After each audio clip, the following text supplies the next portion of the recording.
নমস্কার বন্ধুরা, আজকে আবারও চলে এসেছি আমার চ্যানেলে আরেকটি রেসিপি নিয়ে। আজকে আমি এমন একটি রেসিপি তৈরি করব যা অনেকেই জানেন, আবার অনেকে জানেন না। মাছের মাথা আর বেগুন দিয়ে একটি স্পেশাল রেসিপি আপনাদের শেয়ার করব। আমি মাছের মাথা ধুয়ে পরিষ্কার করে নিয়েছি, রুই মাছের মাথা। এখানে হলুদ, লবণ ও মরিচের গুঁড়া দিয়ে নিচ্ছি। এটাকে ম্যারিনেট করে নেব ভালোভাবে। কড়াইয়ে তেল দিয়ে দেব গরম করতে। এখন মাছের মাথাগুলো ভাজার জন্য দিয়ে দেব।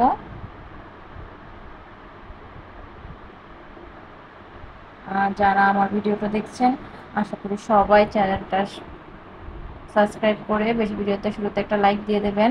আপনাদের একটা লাইক কিন্তু আমাকে অনেক দূর পৌঁছে দিতে পারে। প্লিজ প্লিজ প্লিজ বেশি বেশি করে লাইক করবেন, তাহলে আমার চ্যানেলের রিচটা বেড়ে যাবে। এই তো মাছের মাথাগুলো কিন্তু ভাজা হয়ে গেছে। এই রান্নাগুলো কিন্তু অনেকেই জানেন না, এগুলো কিন্তু খুব পুরনো রান্না। মাছের মাথাগুলো ভাজা হয়ে গেছে। এখন এর মধ্যে পেঁয়াজ কুচি দিয়ে দিচ্ছি। পেঁয়াজটাকে আমি এখন একটু ভেজে নেব ভালোভাবে।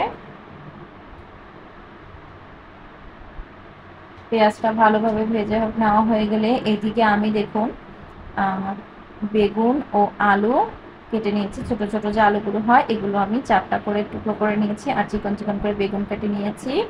এখন এইগুলো কড়াইয়ে আমি দিয়ে দিচ্ছি ভাজার জন্য। এগুলো দিয়ে দিচ্ছি ভাজার জন্য।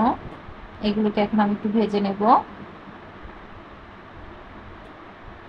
যারা বা যাদের আমার ভিডিওটা ভালো লাগে অবশ্যই কমেন্ট করে জানাবেন। জানি আমি ওইরকম ভালো কোনো কন্টেন্ট আপনাদের দিতে পারি না, তবুও আপনাদের কাছে অনুরোধ, প্লিজ আমার পাশে থাকবেন। এই তো বেগুনটা আমার ভাজা হয়ে গেছে। আপনাদের ভালোবাসা পেলে আস্তে আস্তে অবশ্যই চেষ্টা করব। বেগুনগুলো ভাজা হয়ে গেছে, এর মধ্যে দিয়ে দিলাম পরিমাণ মতো লবণ। এখন দিয়ে দেব মরিচের গুঁড়ো, দিয়ে দিচ্ছি হলুদের গুঁড়ো।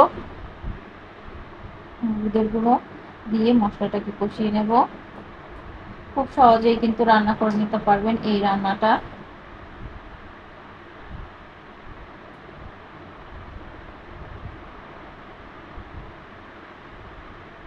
এই তো এটা কিন্তু কষানো হয়ে গেছে। এখন এর মধ্যে আমি দিয়ে দিব আদা, পেঁয়াজ ও রসুন আমি সামান্য বেটে নিয়েছি।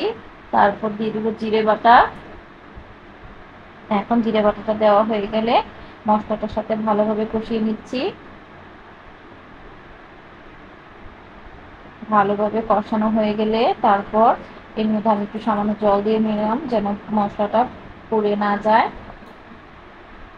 আর যারা এখন আমার চ্যানেলে নতুন, চ্যানেলটা কিন্তু সাবস্ক্রাইব করে দেবেন প্লিজ। এখন ভেজে রাখা মাছের মাথাগুলো আমি এর মধ্যে দিয়ে দেব।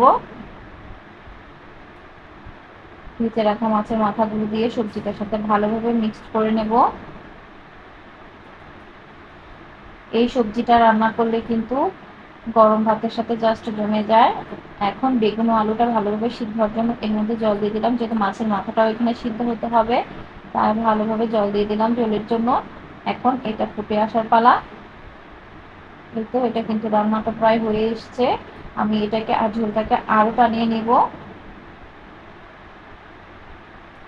এই তো রান্নাটা আমার রেডি হয়ে গেছে। দেখুন একদম বেশি ঝোলও না, কম ঝোল নয়, একদম মাখা মাখা একটা তরকারি তৈরি হয়েছে।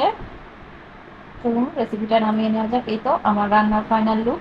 কেমন লাগলো অবশ্যই বলবেন। ভালো লাগলে আমার ভিডিওটা শেয়ার করে চ্যানেলটা সাবস্ক্রাইব করবেন। নতুন কিছু জানার থাকলে অবশ্যই কমেন্ট করে জানাবেন। আর আজকের মতো এই পর্যন্তই। আগামীকাল দেখাবেন নতুন কোনো রেসিপি নিয়ে। এই পর্যন্ত সবাই ভালো থাকবেন, সুস্থ থাকবেন। টাটা।